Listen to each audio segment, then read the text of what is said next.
YouTube.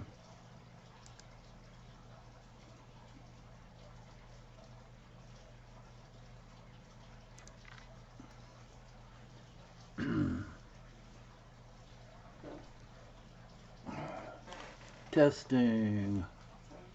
Test, test, test.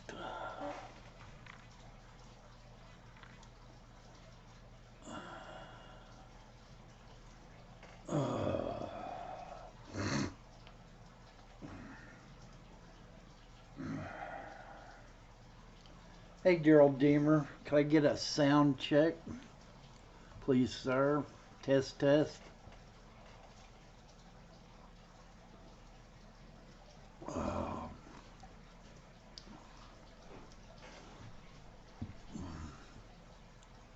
No sound? Okay, thank you, sir. What's up with you today? What's going on this fine, freezing Saturday? Okay.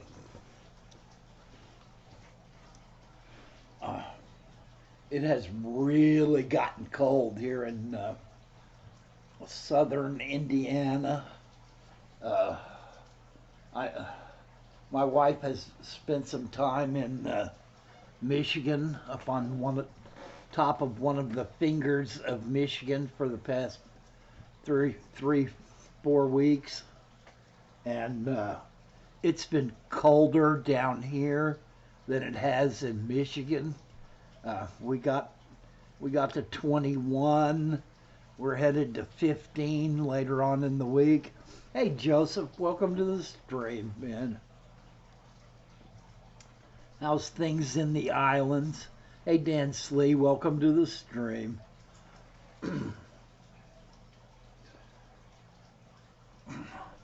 I bet it's nice and warm and sunny there in the islands.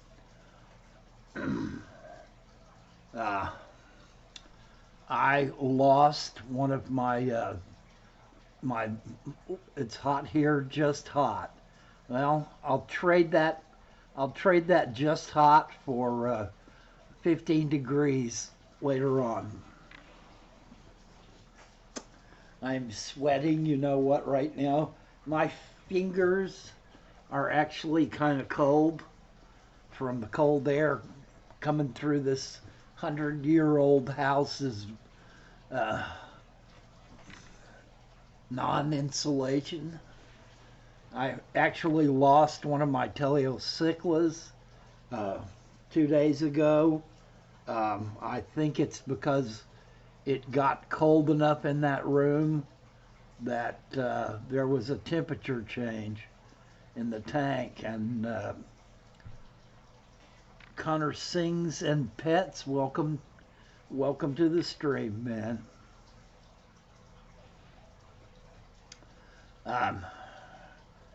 It's rough when there is that much of a temperature change that quickly. It's hard for your tanks to balance it. My Peru fish it doesn't seem to affect them as badly. They, as Joseph well knows, they were in the 60s a lot of the time while we were there.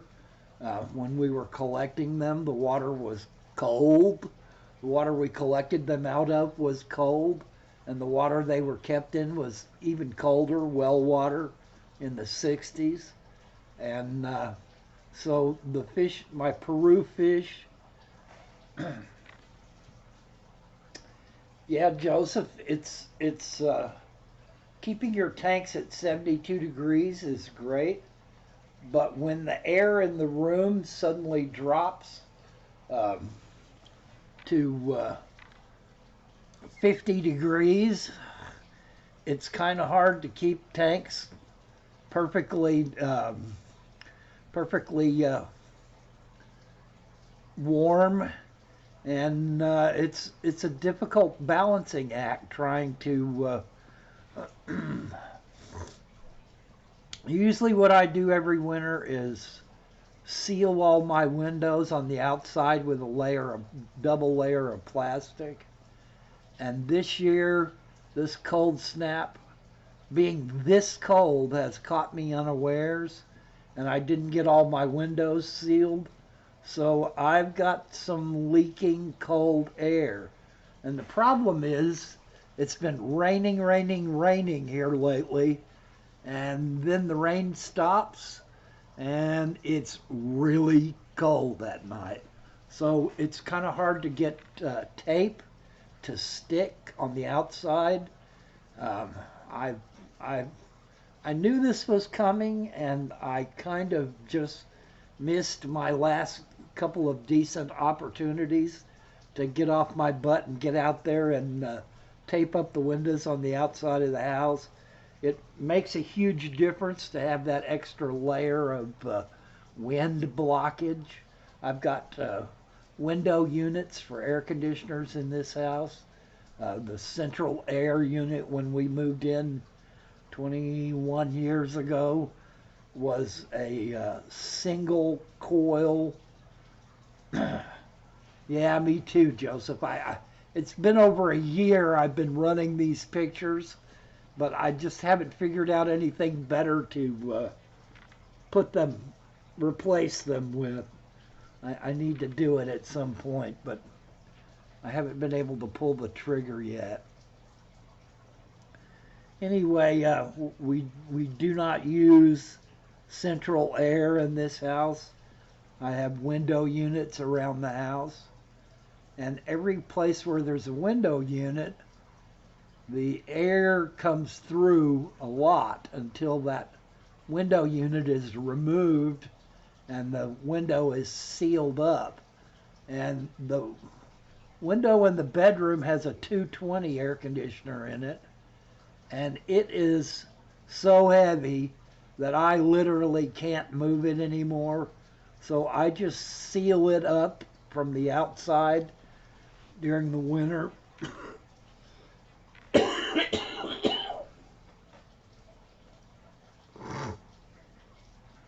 And I haven't done that yet, and I think it's cost me some fish already. Um, I've got heaters in that tank, but I don't think they were able to recover quickly enough from how cold it got. I just wasn't expecting. I mean, I've been preaching winter is coming all this time to everybody else, but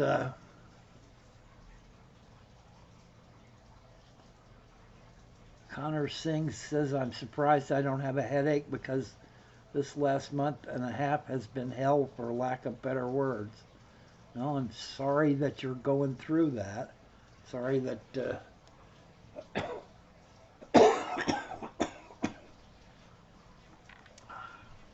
what's the old saying? Into each life some rain must fall.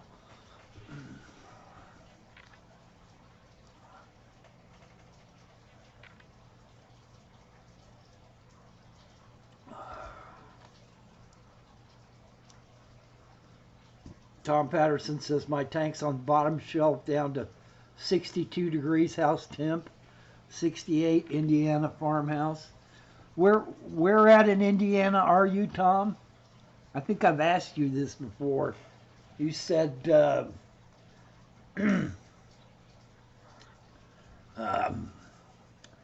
south of Indy.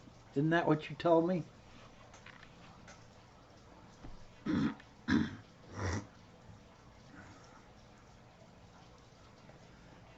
And yeah, you're getting some of the same air that we're getting.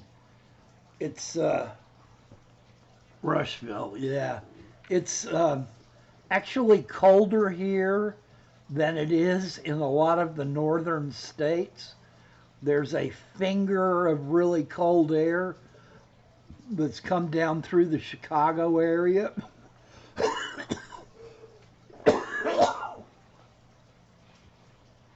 And it's pushed right on down.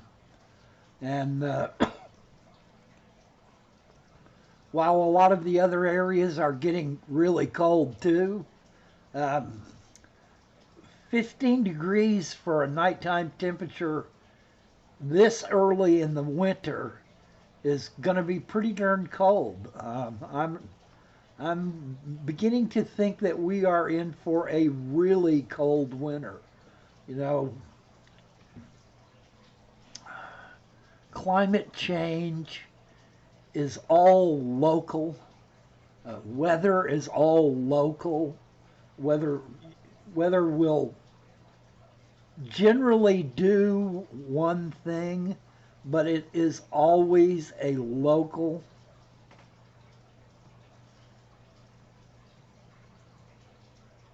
Connor sings and pets. My nursing hours got cut from 16 hours to 12 hours a day, so it's a huge mess. I'm sorry that that your working situation is less than nominal. Hey, Cody, son, welcome to the stream. Um,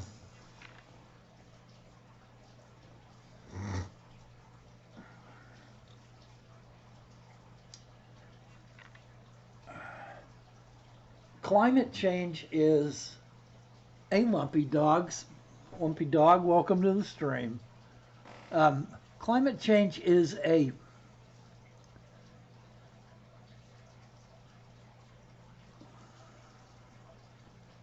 an extreme of temperatures. Just Shrimp Granny wants to know, does anyone go live an hour from now? I'm not sure. Um, you got me on that one. I usually, when my stream is done, I usually turn the computer off and turn YouTube off for a while. So I don't really know if someone's after me. Sometimes I think maybe Haley goes or someone else goes. Anyway, climate change, you know, everyone, hey Punchy, welcome to the stream. I I I caught that your stream was on the other night, but it was so late already that I went to bed.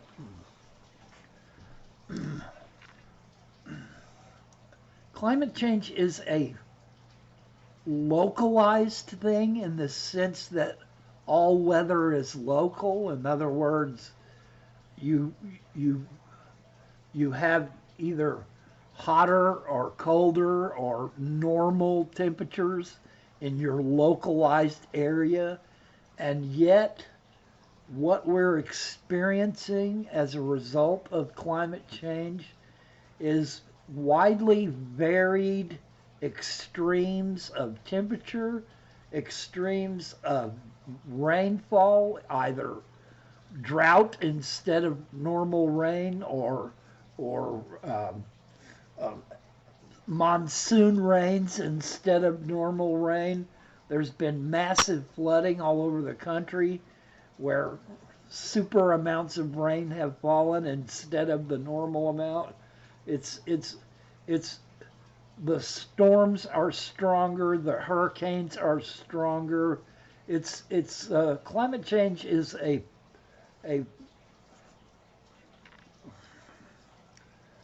it's called global warming, but that doesn't mean that it's always warmer. What it means is the temperature fluctuations are more extreme, and we experience them in different ways, in local ways that amount to um,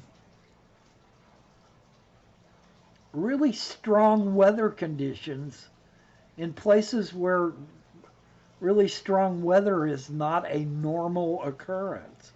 And it's kind of counterintuitive when you say global warming, and yet the result can be a whole lot colder than normal, a whole lot stronger storms than normal, way more tornadoes, way stronger hurricanes.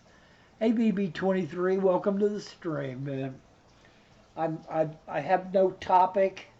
Um, you guys dangerously leave me without a topic, and I'm liable to rant and rave about politics or any of the topics near and dear to my heart. Anyway, I've had a rough start to winter. All those wildfires, yeah, it's that's a combination of really hot and dry temperatures and not even getting the normal amount of rainfall.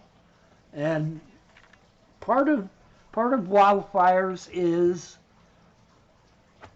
that the normal cycle of of small wildfires burning in the wild to take care of the small brush and trash that collects in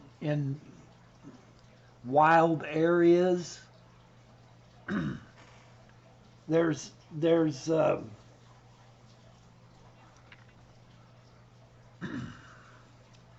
there's a normal pattern of burning that goes on in the wild that we have kind of interrupted, and there is a buildup of scrub and small.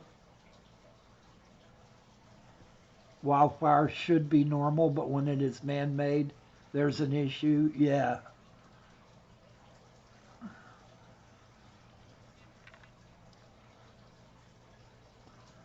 I've seen several YouTubers do review on old school box filters recently. Funny sometimes how sometimes old tech that works reemerges to the younger generation.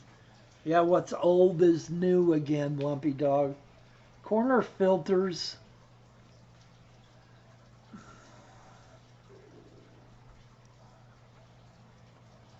VB23 says just got a breeder box. All he needs now is fry. Yeah.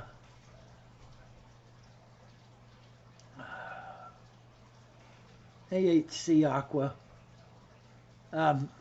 Hey Terry's Tropical Tanks. Bring back the under gravel filter. Yeah.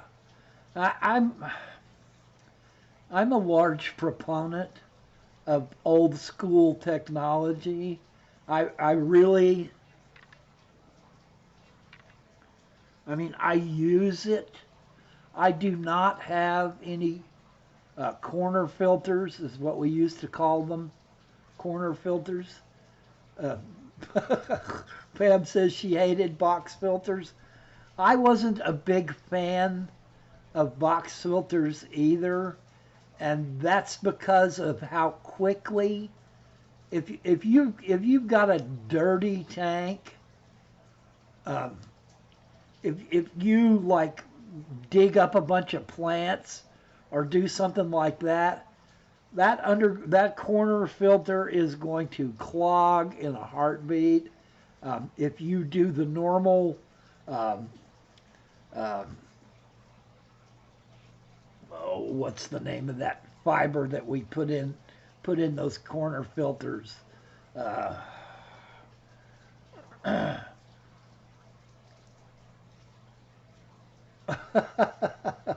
Pam said I would pile rocks on them and they would still float to the top.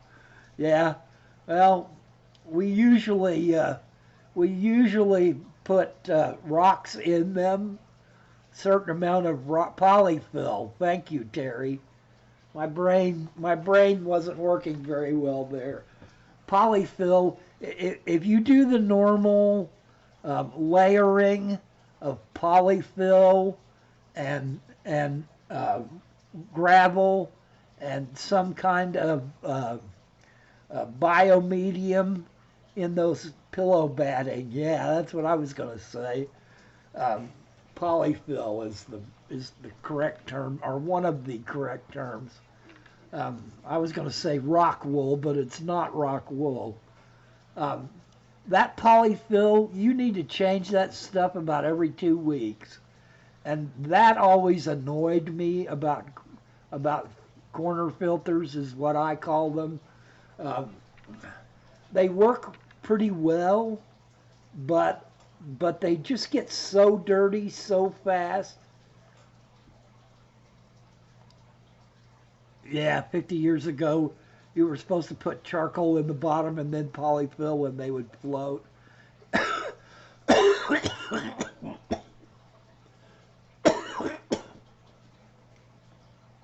I think I just always put the bottom layer of heavy gravel because of the floating problem.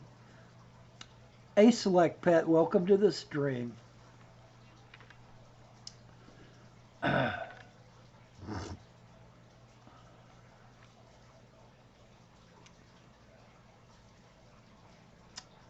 I'm going to have to, VB23's talking to Jesse about a new video. I'm going to have to check that out, Jess. I missed that.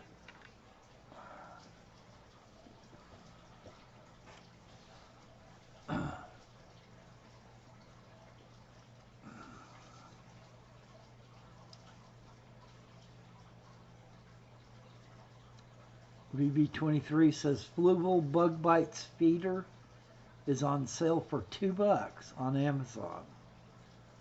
I really like bug bites. I say I really like it. My fish really like bug bites. My rainbow fish go nuts for bug bites. Pam says there are so many better options now. I would never go back to using box filters. Now I think of all the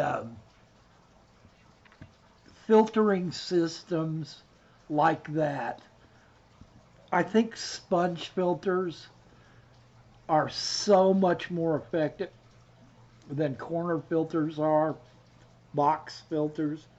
I mean, basically there's all kinds of box filters.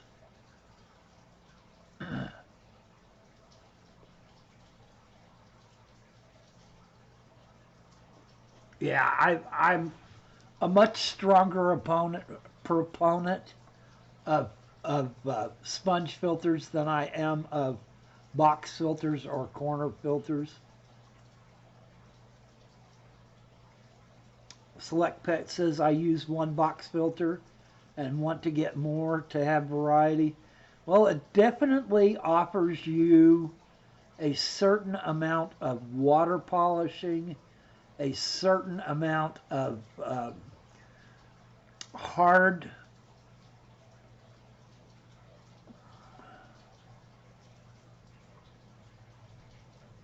Tom Patterson says they have layers chamber filters out now, kind of like the old corner filters. Yeah, there's a lot of variation on that theme. You find a lot of those, like the Coke bottle filters that a lot of people were making for a while. Those are basically a corner filter. Anything that's driven by air, it's basically that. BB23 asked me, do you like the coarse or fine sponge in general? I think I prefer the coarse.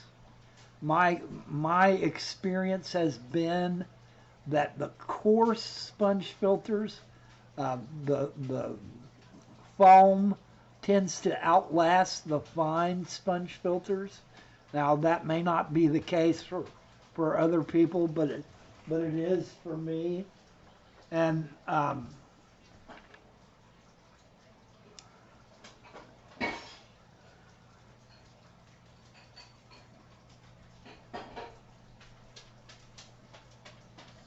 Select Pet says I like to teach others about the fish hobby, and the more different types of filters I have, the more options I have for demonstrating, and that's really true. BB23 says I have the Bactos Surge sponge filter from Macari, and they don't clog that much.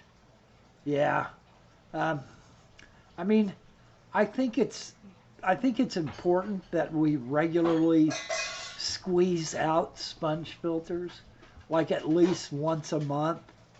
You when you're doing a water change and you have tank water in a bucket that you just pulled out of the tank.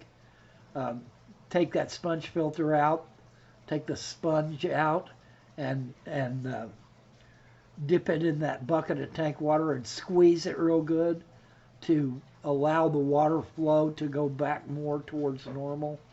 If you take that sponge and you clean it in a sink under chlorinated water, you're going to kill a lot of the bacteria that's in that sponge, and then you're going to get a mini bacteria bloom while that sponge repopulates. Um, but if you clean it in a tank water,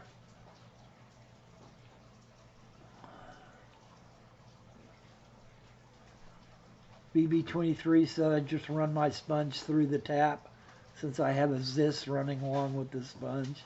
Yeah.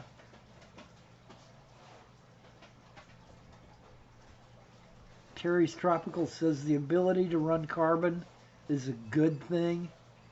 Over the last month in my reef hobby, I have gained a new respect for carbon.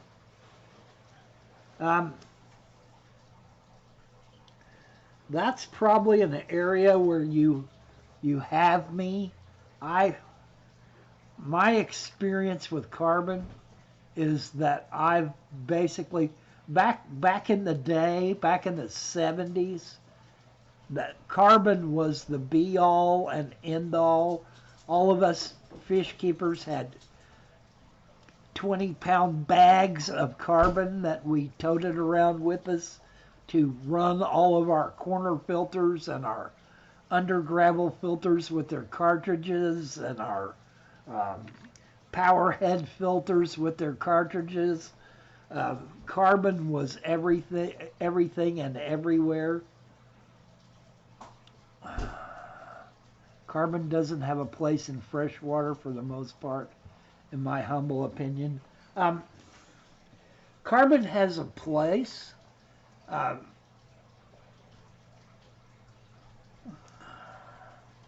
Select Pet says I used to add carbon to my under gravel filters back when. Yeah, back in the old days, the standpipes that came from the under gravel filter that you ran your air down would have little cartridges where the water came through, and you could put zeolite. The white stuff in the cartridges was zeolite, which is basically a clay that will absorb a certain amount of ammonia. And Terry's Tropical Tank says the problem is the carbon marketed to freshwater keepers is crap. Yeah, that's part of it. That's part of the issue with carbon to freshwater keepers. And I've noticed here lately that there are several companies that are coming out with new ways of making carbon, or maybe they are really old ways of making carbon that are better than the mass-produced types of carbon that are sold to fish hobbyists. Tom Patterson says all my filters are hot rodded extra sponge acrylic media. Yeah, and the hang-on backs. I think that that's something that all of us as fish keepers should and have begun and have been doing for quite a while, to add a sponge to the intake of a hang-on back, to add extra filter medium, add extra bio medium to our hang-on backs. If you've got a really large hang-on back, you can add all kinds of bags of biomedia and sponges. Carbon gets rid of smells in tanks. And Select Pet says, I think a great place for carbon in the freshwater is to remove chlorine in the fill system. Yeah, carbon filter, pre-filter, is really good. Um, what my understanding of carbon's best use in fresh water is that it is remarkably good at removing medications from water. So if you've had your fish on some heavy duty um, heavy duty medications and you're done with that treatment, it is really good to add a big bag of carbon. You don't even have to put it in water flow areas. You can just add a large bag of carbon, a net bag, into the tank for a couple of weeks, and it will draw those medications out of that tank water really well. And that's why they tell you not to leave carbon in a tank when you are medicating a tank, because the carbon will pull the medication straight out of the water. Now, carbon's problem, in my way of thinking, is that once it's drawn up, all that it's going to draw up, then it can't take on any more. Now, it then becomes a biomedium. It's got a lot of room for bacteria to colonize, but there are much better bacteria mediums than carbon. So while you can leave carbon that's gone past the ability to absorb stuff in your tank, eventually, if it breaks down long enough, it's going to re-release whatever it absorbed. It will be a bacteria colonization possibility. Hey, Sharpies, Models, and Aquatics, welcome to the stream. Right, carbon is a use and replace media. Um, so many of the hang-on back filters in the day came out with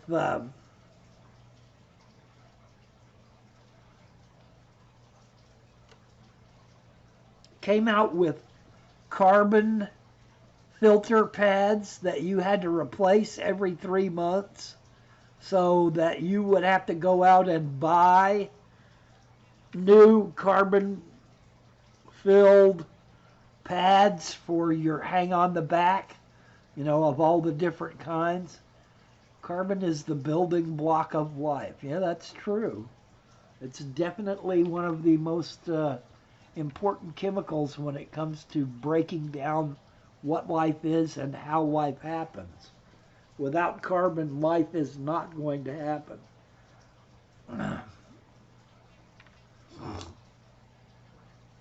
So many of us figured out a long time ago that you could tear open those old filter packs and dump the old carbon out and buy carbon on your own a lot cheaper and put it in there and stick it back in.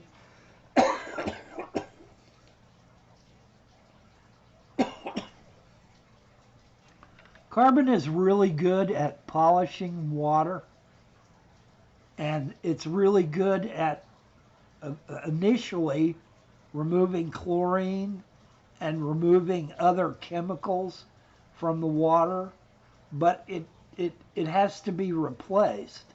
It can't be just left over and over and over again. Eventually it runs out of its ability to Select Pet says, I was trying to explain cutting open the cartridges to a guy last night. He just kept a blank stare at the idea. Yeah, we, finally companies like Whisper came out with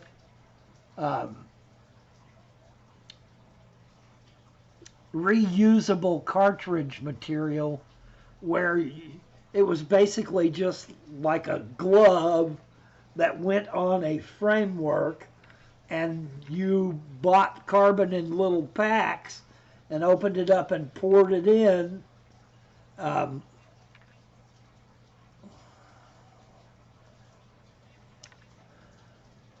Sharpie says we had carbon in filters in the 80s because things like dechlor didn't exist.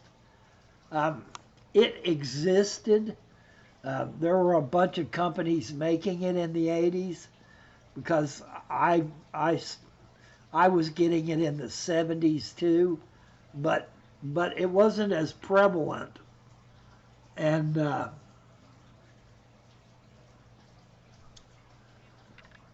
William Holiday, welcome to the stream. Hey, Bob Kaler, how's Bob doing today? I hear you're getting a 180 gallon, Bob. I'm jealous. I'm jealous, jealous, jealous of you getting a 180 gallon. That's going to be a lot of weight on your floor, Bob. You better make sure if you put that out in the center of a room, you better brace that floor from underneath. Um, I think carbon is probably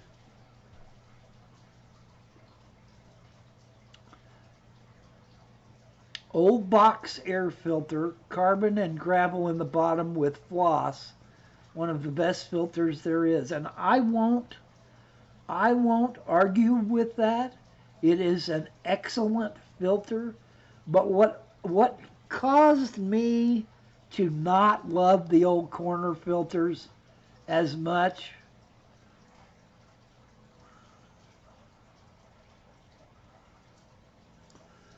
was the fact that you got to constantly be in there changing it. You know, a sponge filter, I can reach in the tank, snatch that sponge, squeeze it out into some other water, and stick it back in the tank, and I'm done. But you get that corner filter, box filter, with layers of slimy, grunge-covered filter floss, and then little tiny carbon pebbles, and then a layer of zeolite, and then another layer of filter floss, and then another layer of it's a mess. Pam says they're butt ugly and tend to float. Technology has improved so much since I used box filters 50 years ago. I think none of you are ever going to convince Pam that she needs to go out and buy new box filters, new corner filter technology. I mean, I'm overjoyed that what's old is new again. Jess is saying that a puppy may make an appearance.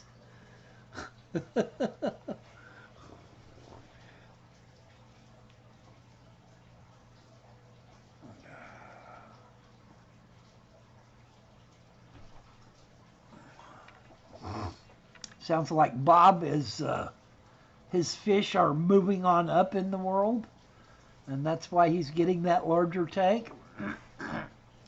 And even some non-fish are moving up in the world. I think the debate about the usefulness of corner filters, the usefulness of under gravel filters, is a wonderful thing to be revisiting.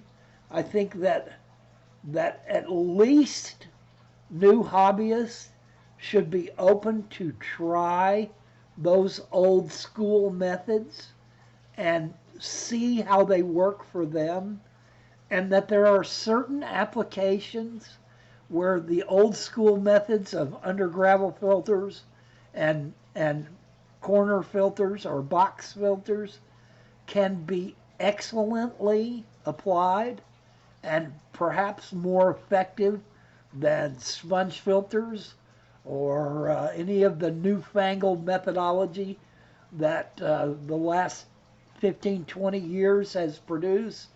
I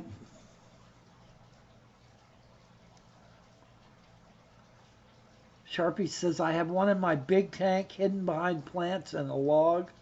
I just clean out the floss when I do water changes and put it back. Yeah.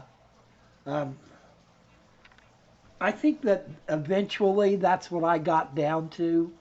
I would basically just put heavy gravel and filter floss in my box filters and just use them as a water polishing method and as an aeration method.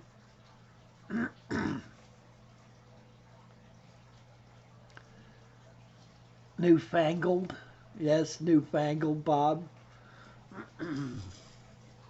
Newfangled whatchamacallits. Pam likes sponge filters. She brings down her vote very strongly.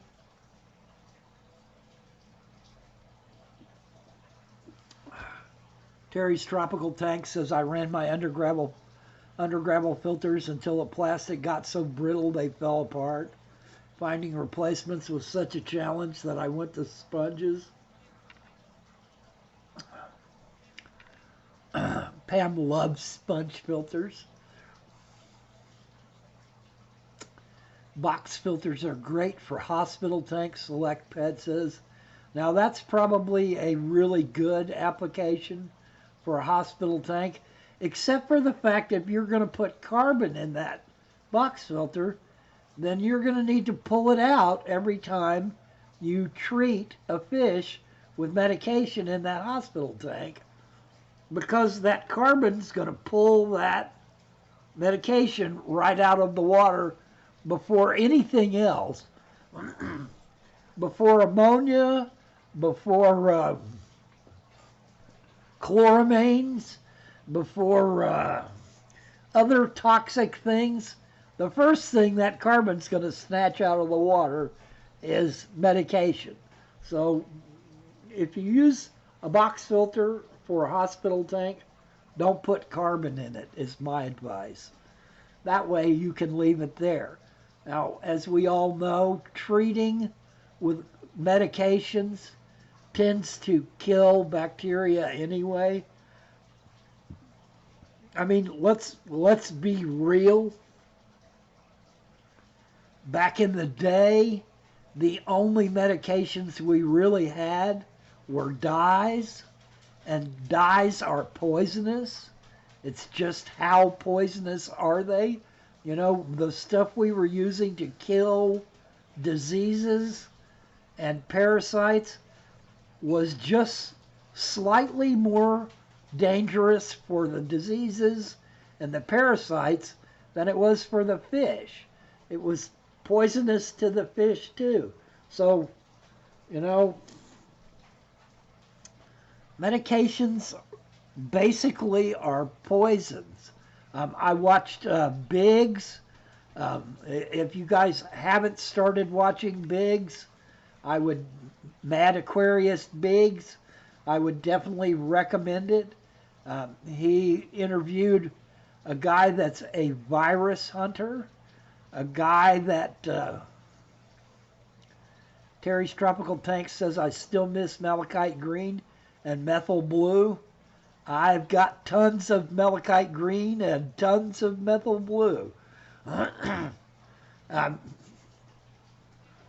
Anyway, one of Biggs's latest videos is about a medical guy that knows viruses in fish really well, and viruses are kind of the undiscovered country in fish.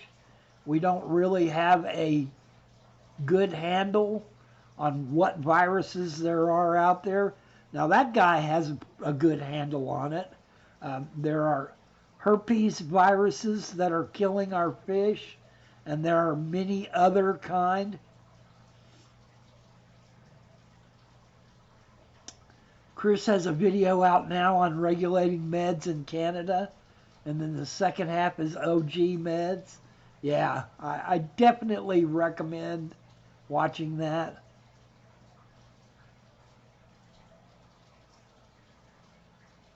And Pam's saying they dyed the silicone on the tanks and killed fish more often than they cured them.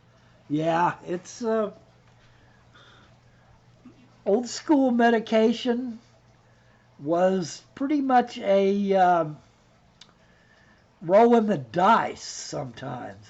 But we didn't have a whole lot of other ways of, erythromycin and all of the antibiotics that you can get these days. They weren't so easily obtainable back then. The cattle medication hadn't really been released in such a way where we could get our hands on it. They were kind of reticent to let that stuff out into the general population because generally a bunch of newbie fish keepers are knuckleheads, and we might dump all that into the water system. We might try taking it for ourselves.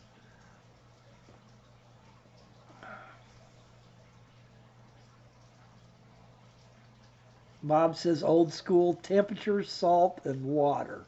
Yeah. Most of, Pam says 50 years ago the pet stores had methyl blue and malachite green, and that was it. Well,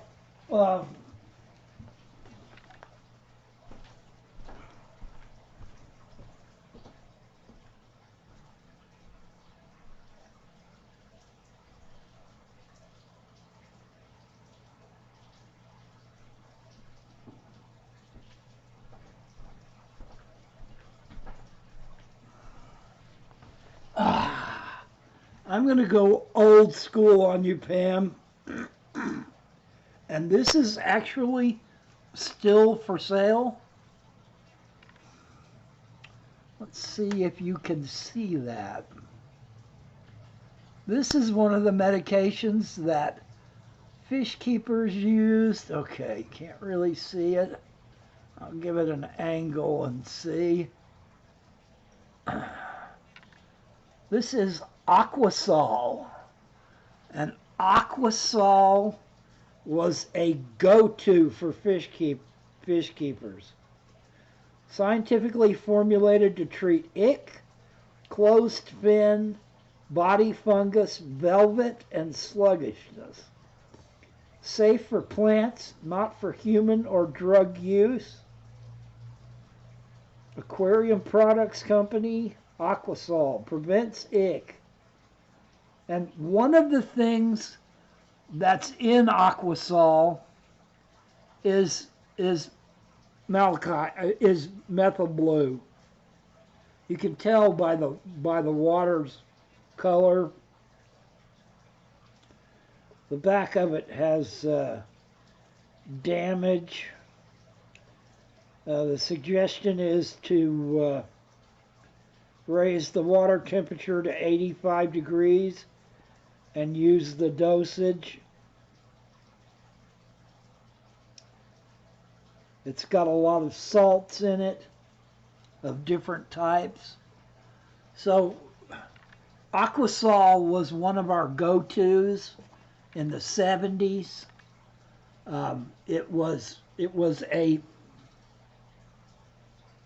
It's kind of a combination of the dyes and the salts and the technology.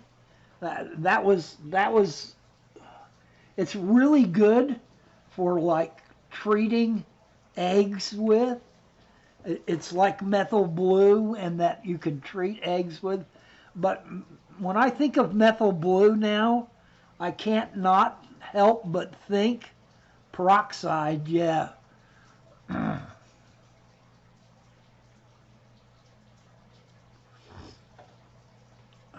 Well, Bob, one of the main medical treatments that I was told about in the 70s was water changes, water changes, water changes, water changes.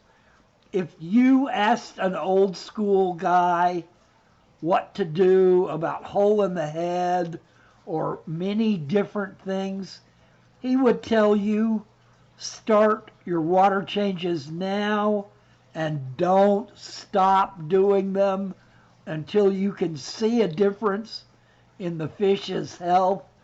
So when I said water, when you got old school temp salt peroxide, I said water because water was one of the best medications, one of the best practices. Yeah, peroxide is handy in certain methodologies, but I don't remember anyone back in the day telling me to use peroxide for anything. I really don't remember that being offered as a medication of sorts, but water was, water changes. And to this day, if someone says something to me,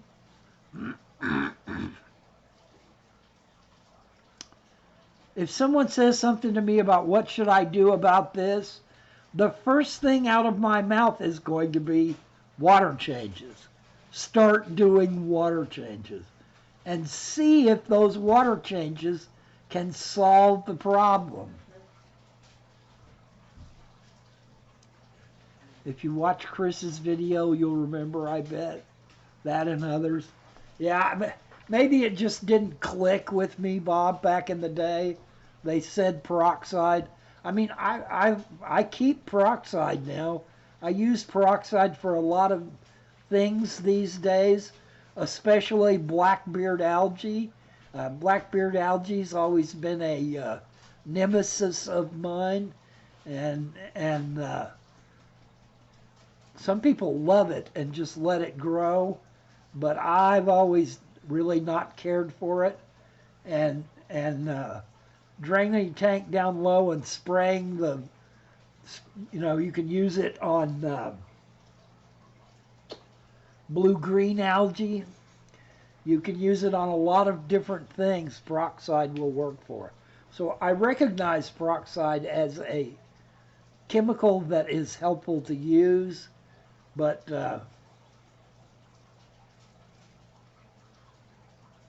Bob says he used it topically. So you treated, if a fish had a wound, you would use peroxide to treat it, just like we'd use it ourselves on our own bodies.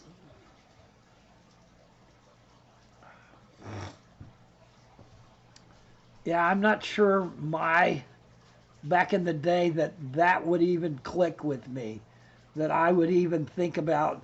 My understanding in that day was water changes.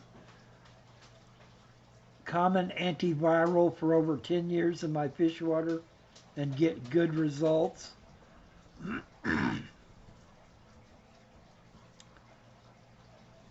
Common antiviral. Okay, you're making me guess, Bob.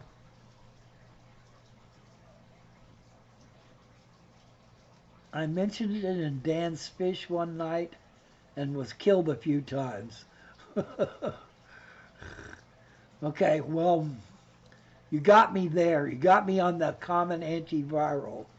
I'm not gonna guess. Terry Tropical says peroxide is great for angel eggs instead of meth blue.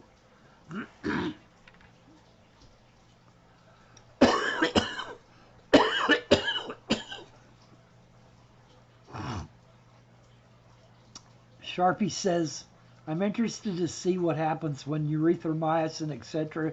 get banned in the States. Anytime a Brit or European asks for help with medication, we get told the co-op trio, which we can't get over here. And Sharpie's asking Bob vodka. Well, I can tell you that one of the old school methods that we used is a penny. A penny has a lot of carbon, I mean, a lot of copper in it, and so um, we used to, in our big cichlid tanks, we used to throw a penny in the tank. So you would clean out the gravel in an old tank, and you'd find a penny going through there. Now that penny would be all corroded up. Normally they would be black. Terry's Tropical Tank says, I found out vodka can be used for lowering nitrates in salt tanks. It's a free carbon source. Well, boy, you got me there. I did not know about vodka lowering nitrates. I guess it kind of makes sense, because the same critters that are turning potatoes into alcohol, look it up, it's a thing. And Sharpie says, I never got viruses when I was drinking a bottle of vodka a day. Just saying. Well, you know, you could be well right about that, but I'm not going to drink a bottle of vodka a day just to find out. I'm pretty much allergic to drinking alcohol anyway, so it's kind of an issue for me. And drinking a bottle of vodka a day would kill me, so I'm gonna hang on and not drink that bottle of vodka a day. I just won't be able to find out if that's. I mean, I don't know that that's not true. Terry says, I tried the penny thing to get rid of snails. It didn't work. Well, part of it is the quality of how pennies are made these days. Pennies were actually made from copper back in the day. In the 70s, a penny that you got was actually a piece of copper. It had some nickel in it, but it was actually a piece of copper. Now what you're getting is Terry's Tropical says, I made sure I had old pennies. Okay, well, it doesn't put a great deal of it in the water, but old schoolers taught us that that would help. That as far as keeping your fish healthy, keeping denizens, pathogens, parasites at bay, that throwing a penny in your tank would help. You know, whether it did very much, we don't really know.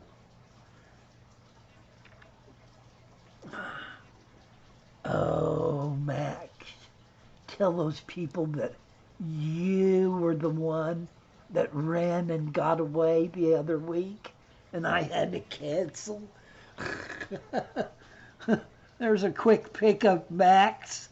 Max, the dog that ran away and made me think I had to cancel my live stream a week or so ago. His actual name is Office Max, but we call him Maximilian or Max,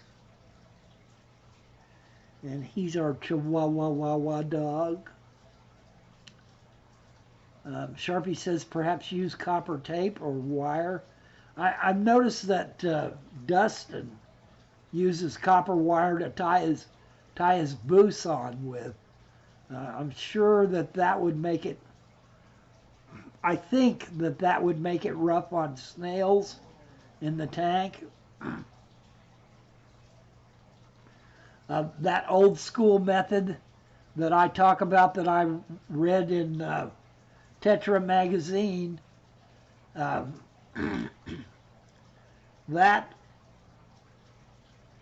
used two bronze plates that would be connected to a 9-volt battery, one of the big old square 9-volt batteries.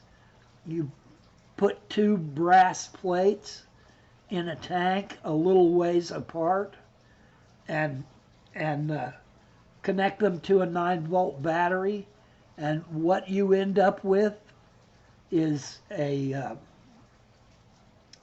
the bronze creates kind of a copper scale, like what you would see if you had a copper penny in a tank for a long time, where the blue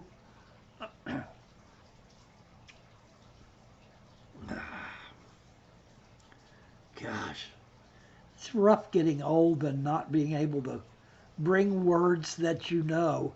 Corrosion, where the blue corrosion that is like rust, which is a corrosion, only on copper the corrosion is blue.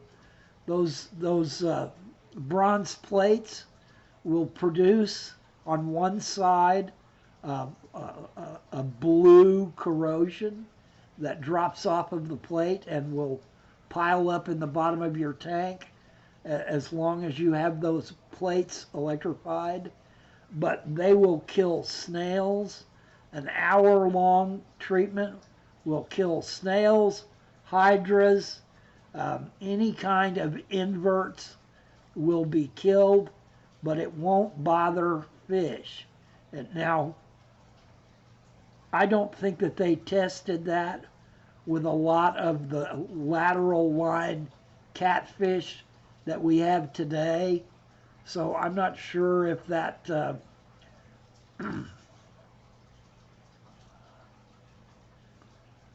Sharpie says land snails won't cross copper tape if you wrap it around a plant pot. Wonder if aquatic snails are the same. I'm guessing that they are. Um, you know, the technology that I have gone to with snails is assassin snails. Assassin snails are the only thing that I know of that really keeps a snail population down. I've never kept puffers, and I've never had enough loaches to do the job on their own. Although I did have clown loaches, and I don't guess I had any snail problems in those days either. Um,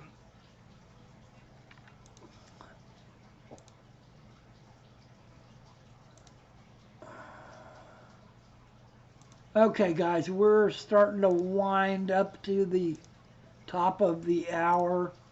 Um, I, I'm strongly of the mind that new hobbyists that are new to the hobby, new fish keepers, should at least be open to the idea of new school technologies, also being open to the idea of old school technologies. Just because it's old and outdated doesn't mean that it is not effective, doesn't mean that it may be cheaper to operate. You know, you can have a $400 FX power filter, canister filter going on a tank, but you might possibly be able to run an air pump and under gravel filters and corner filters and sponge filters and matten filters and have just as an effective of a biological and water quality system that you can in using a large canister filter. Now, there are always going to be situations where you may need heavy water flow, where you may need um, lots of air exchange.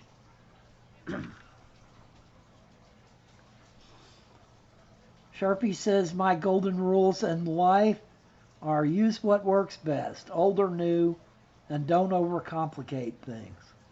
Keep it simple, stupid. That's one of the great political and fish keeping ideas that you can have. It's always better to have less things that can break, less things that can break down, and so a simple technology is very often the best methodology to use. It has the least amount of moving parts to break. It has the least amount of potential expense for replacement of expensive parts. Don't get me wrong, I love my canister filters. You you couldn't take them away from me if you tried. Um,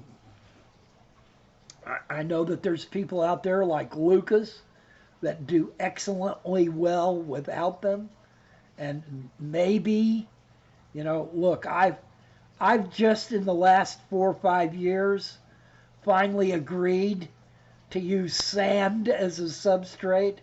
Sand always scared the bejeebus out of me, and because of it building up, um,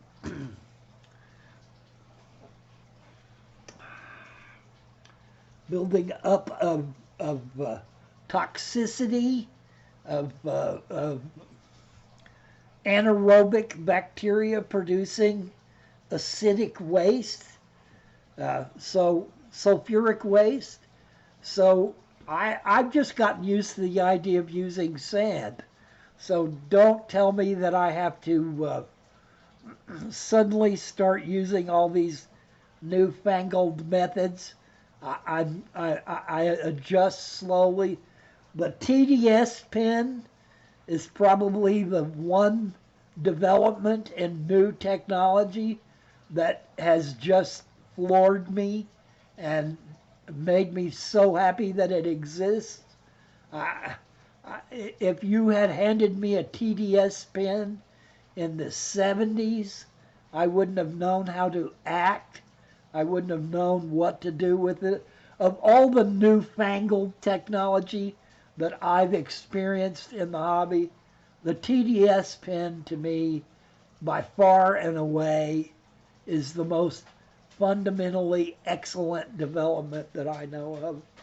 But there are lots of others, and I would suggest to you as hobbyists that you stay on the bleeding edge of development, that you study the new stuff as it comes out, and make informed choices about what technology and what developments to try to use.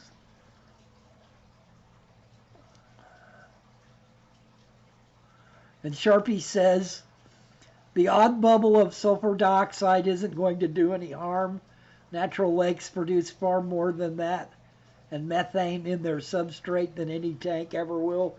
And while that's true, Sharpie, back in the day, way back when, that just scared me to no end.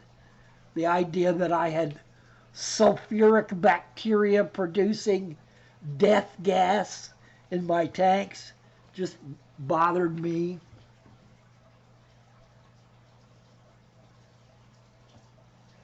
Terry's Tropicals is reminding us that we did have TDS back in the day. Yeah, what we basically had was calcium tests. All of the old testing was basically around calcium. And while it did test other mineral salts that were in the water, none of them worked like TDS. a conductivity of, and you're right, conductivity is in a sense what TDS is, but TDS goes another step. It's not just conductivity, it is also ion exchange, and that is TDS pin reads how many ions are going away from a probe. You've got two probes, and TDS pins read ions fleeing from the probe, from each of the probes. And that is slightly different than conductivity. It's in the same area as conductivity.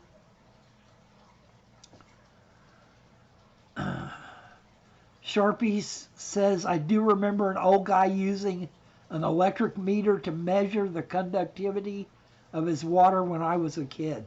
And they are very similar. Conductivity is very similar to a TDS pin, but there are some differences with the TDS pin reading ionic travel, not just electrons through the water, but actual traveling of ions. It's a measurement of ions fleeing a probe, an electrical charge. And so that's a little different than just conductivity. Conductivity is part of it, but it is not the full measure of a TDS pin. TDS pin is a very simple instrument, but it also does very complex measurements. It is a flawed reading. It is not an exact reading. It is not something that you can use to determine exactly what's in a water sample. To do that, you need to literally dry the entire water sample and take the leftover solids and measure those exactly. But TDS will give you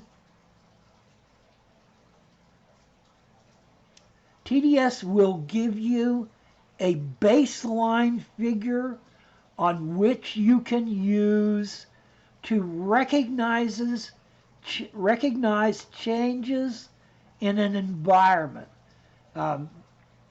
It also gives you a pretty good idea of how hard water is, how much calcium is present in water, how much organic ions are present in water. So it is a highly variable. Okay, Jess, I'm going to shut down. Jess is going to run stream, and I'm going to shut down and send all you guys over to Jess's stream. Please go and check Jess out. And Jess, later on, I will try my best to head there too. I've got some stuff I got to do, but I will try my best to be there myself. And I'm closing it down. I hope there's been something useful for you guys in this. I feel like I keep talking about the same thing over and over again. But good luck with your fish keeping, and try to avoid winter causing as much damage as it's already caused to me. Good luck.